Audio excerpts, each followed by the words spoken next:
Samantala, bakuna kontra tigdas at vitamin A nakatakda namang ihatid sa bawat barangay sa bayan po ng Mapandana. Para sa detalye ng balitang yan, kasama natin Idol Aison Moyano. 104.7 IFM Report.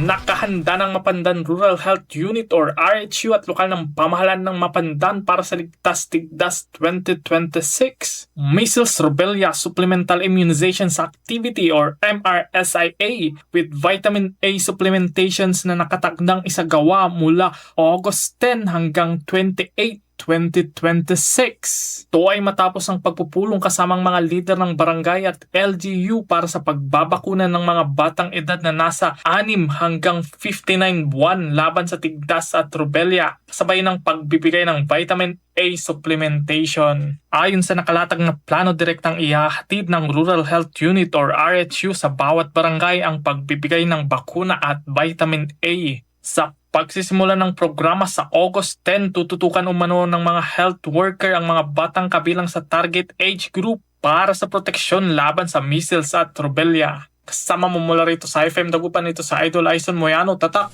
IFM. IFM News. IFM News.